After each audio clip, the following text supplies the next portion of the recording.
Hello, this is Catherine Dubberly, the Answer Lady.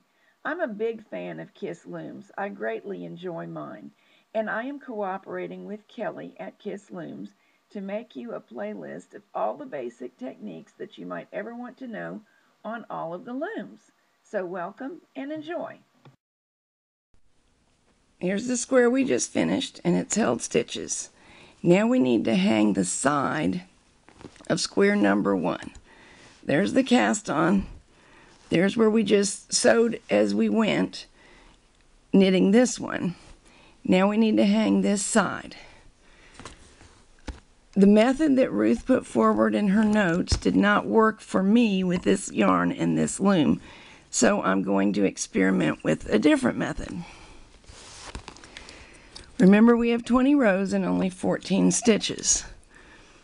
One row is consumed seaming the gray to the red. So I'm going to hang the next stitch. And when I say stitch, I'm actually picking up the whole column of stitches. So I'm getting 2 bars like that. Now I'm going to knit off just that one stitch. My idea is that this will make it a little bit less stressful on the loom and the yarn than trying to hang them all first was. Now, where is the next row? That one's a little tougher to find. Sometimes you get an effect where alternate rows at the very edge are a little tighter.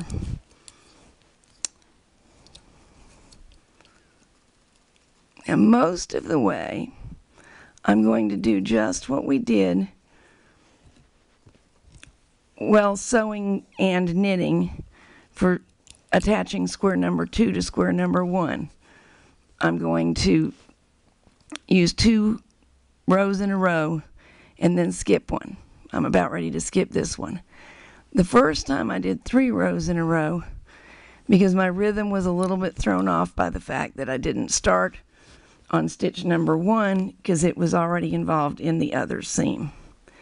And I want to make sure I've got enough to make it all the way to the other end. You can even pull back and lengthen this stitch if you need to make certain what is the next row. And that's the next row. And then we'll tighten up that stitch. There we go. Tighten it back up. Time to hang this one. Wrap it. Knit it. That was 2 in a row. Knit it into that row. There's the next row.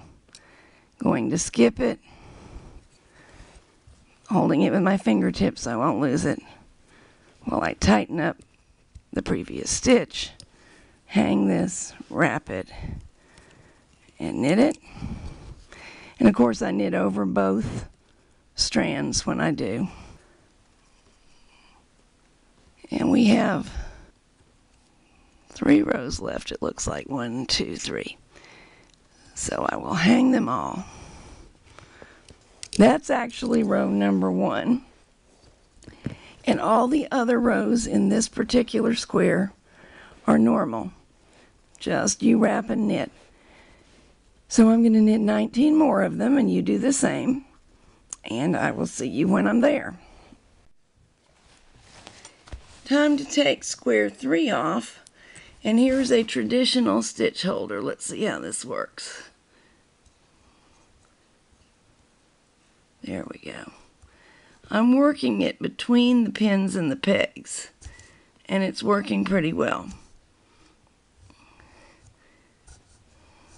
With only this few to take off, 14 stitches, it's not too difficult. Let's get these up. And then insert it in there again.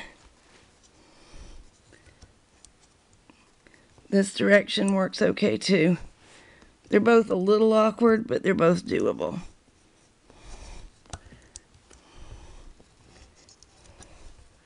You could also take this work off on a strand of yarn and a yarn needle, but this is nice because it clips shut. It's time for square number 4.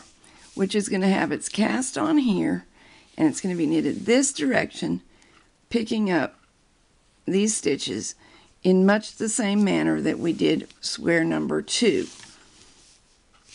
When we cast on here and picked up these stitches.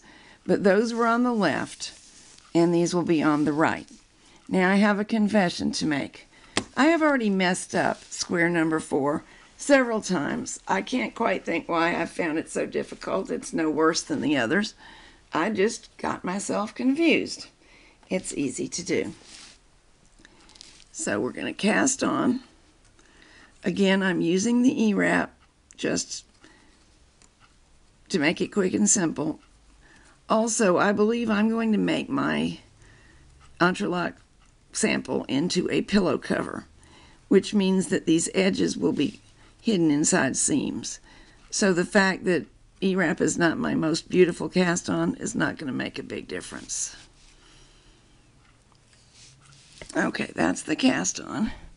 And to review, we are knitting every stitch, including the end stitches, on every row. No slipping of stitches because of the necessity to join them up the sides at times.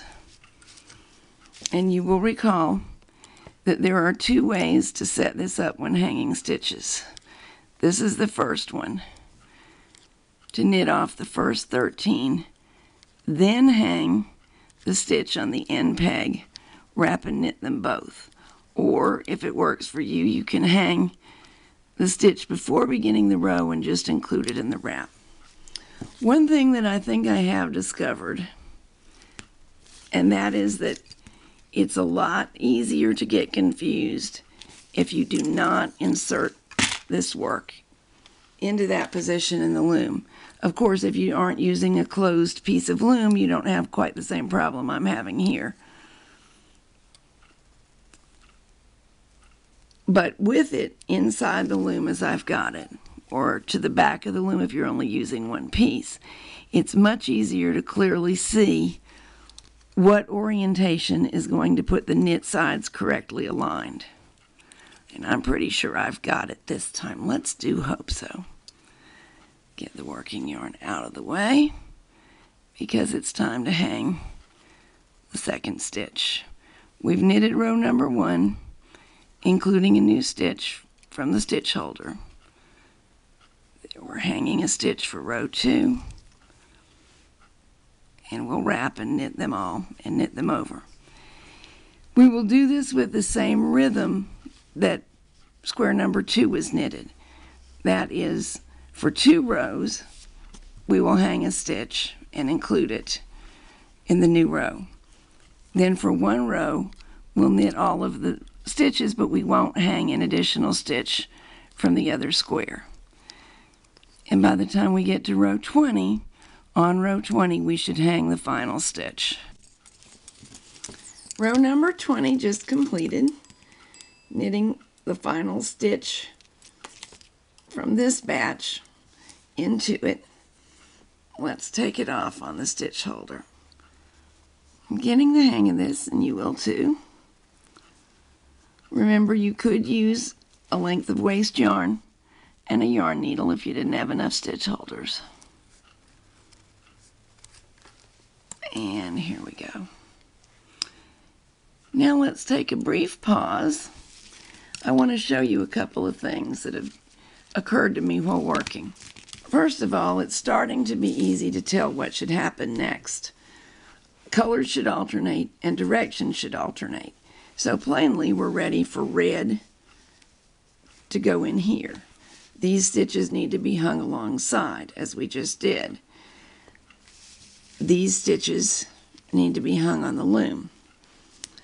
And let's see, where's the other place where I hung stitches on the loom? Here.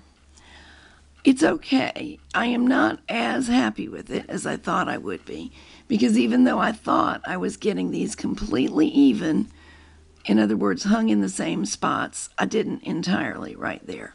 If this was a wedding present, rather than an experiment, I might take it all out and do it again. But I'm going to show you a way that I think I can fix it and make it look just fine. In case you ever make a similar boo-boo, Duplicate stitching, taking the yarn where you meant it to go rather than where it did go, is a wonderful way to hide what you did.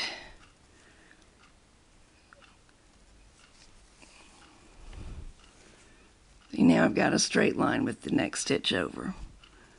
I'm going to do it here too. See, I caught it there, but it really should have been up here.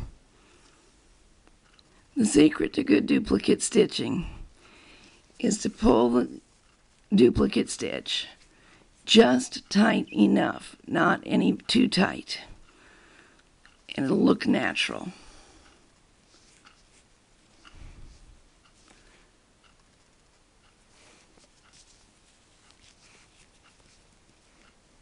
And there we go. Now with a little bit of adjustment, my misdeeds will disappear.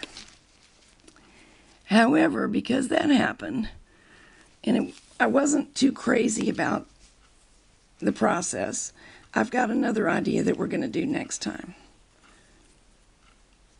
Now these ends can be woven in later, but they're secure and they're not going anywhere.